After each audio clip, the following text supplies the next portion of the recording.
Imagine an empire so powerful that it didn't need to fight for its riches. It simply married them across the courts of Europe. Whispers spoke of one family whose bloodline controlled more gold, more land, and more crowns than any other. A dynasty whose motto could have been written in pure arrogance: let others wage war. You, lucky Austria, marry. This was not just politics, it was a golden web spun across centuries.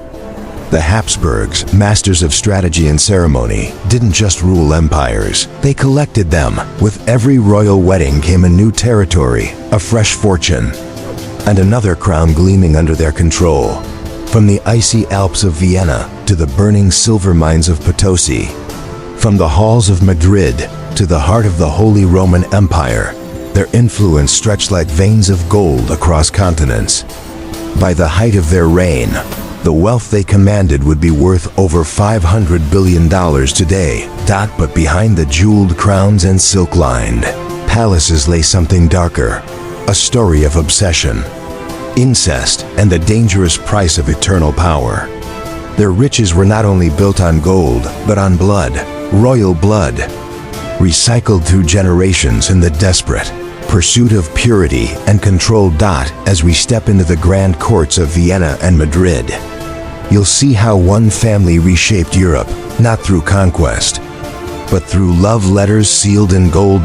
Welcome to the world of the Habsburgs, the empire that bought eternity one marriage at a time.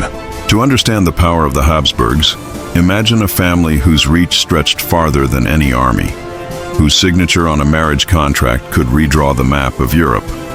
For over 6 centuries, the House of Habsburg ruled an empire so vast that the sun truly never set upon their dominion. From the crown of Spain to the heart of Austria, from the Netherlands to the New World across the Atlantic, their rule was both divine and deliberate. It began humbly, in the rugged valleys of Switzerland in the 11th century. A family of minor counts, the Habsburgs first built their castle, Habsburg, or Hawk's Castle, from which they took their name. No one then could have imagined that this small fortress would give birth to one of history's most powerful dynasties. By the 15th century, their ambitions soared higher than the Alps. Rudolf the Mayor of Habsburg secured the crown of the Holy Roman Empire in 1273, and from that moment the family's destiny was sealed with divine authority.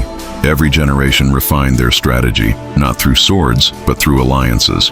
While other empires bled on the battlefield, the Habsburgs played the marriage game.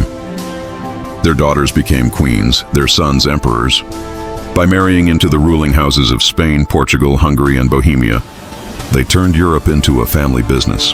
By the time of Charles V in the 16th century, the Habsburgs' territories spanned nearly half the known world, stretching from Europe to the Americas and the Far East.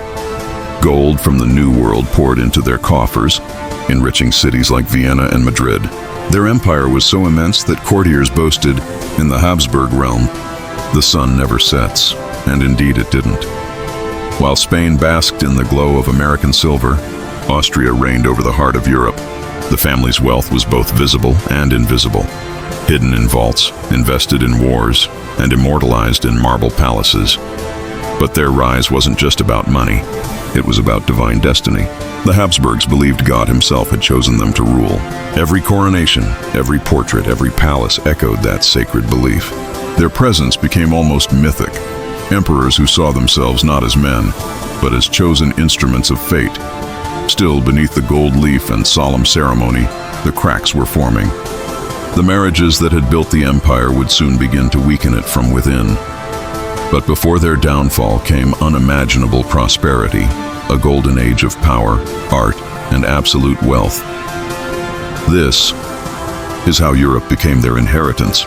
Now let's talk about source of wealth of Habsburg family. Imagine standing in the royal treasury of Vienna in the 16th century.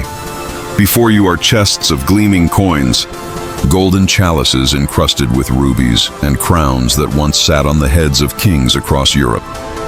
Every piece tells the same story, the story of how the Habsburgs turned Europe's marriage, market, and global trade routes into an empire worth more than 500 billion in today's terms. Their first source of wealth was land. By the late Middle Ages, their royal marriages had gifted them vast estates, fertile farmlands of Hungary, silver-rich mountains of Bohemia, and the sprawling vineyards of Austria.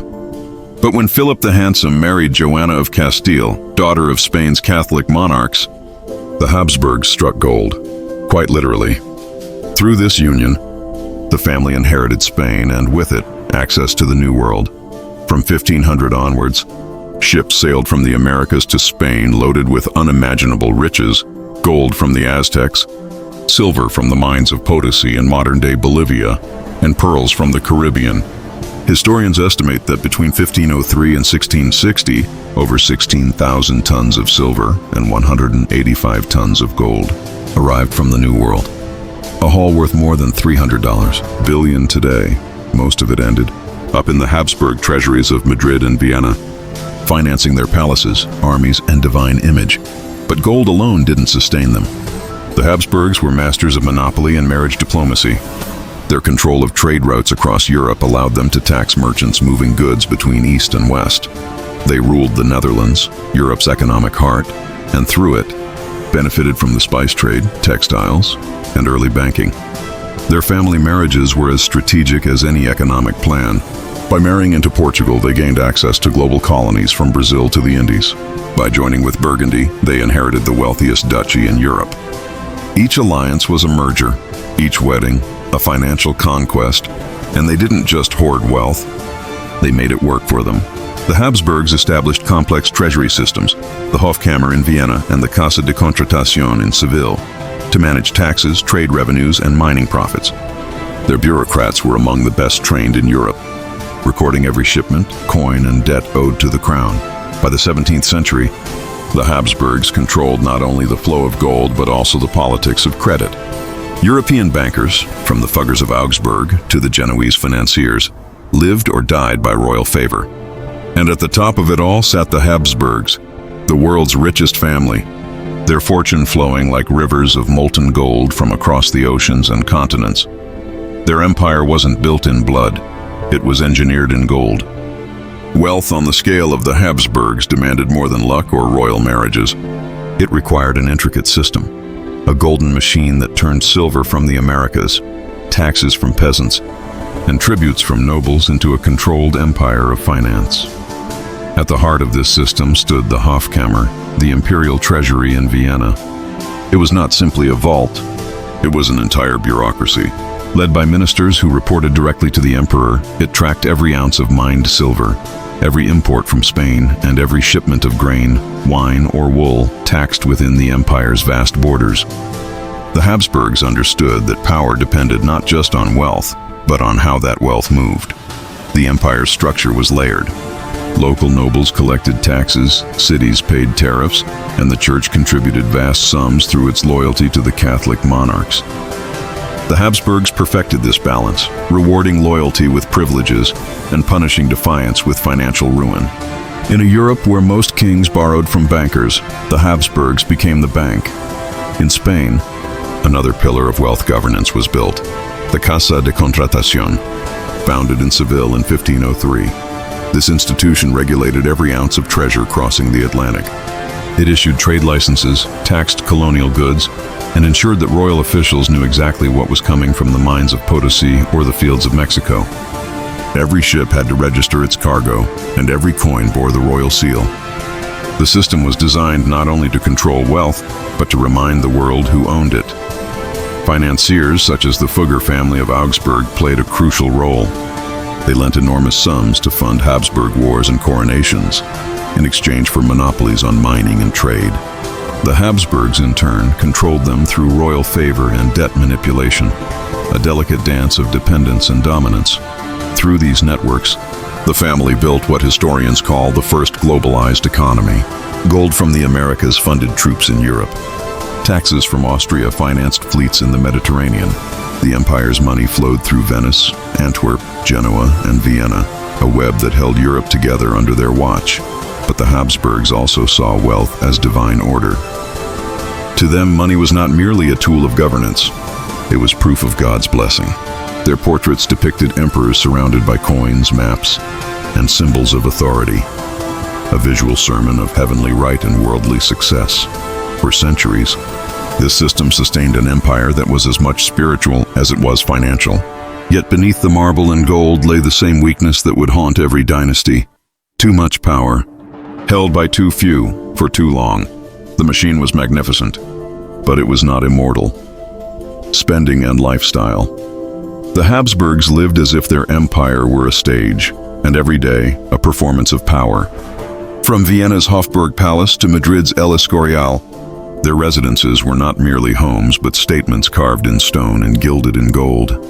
The Hofburg, in the heart of Vienna, became a city within a city.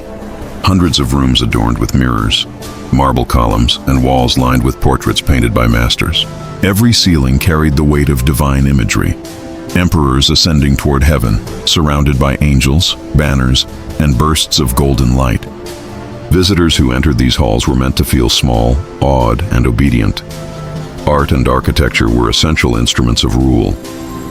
The Habsburgs commissioned painters like Velázquez and Rubens and funded the construction of Schönbrunn Palace, a masterpiece of Baroque grandeur. Every chandelier, every fresco whispered the same message: this family is eternal. Their wealth was not hidden. It was performed. Court life followed strict ritual. The emperor's breakfast could take hours, each gesture witnessed by nobles seeking favor. Silver trays, crystal goblets, and imported chocolate from the Americas turned the simplest meal into a display of control. The empress's gowns were woven with threads of gold and pearls, imported silks from Venice, and lace from Flanders, worth more than a soldier's yearly pay. The Habsburgs' religious devotion added another layer of spectacle.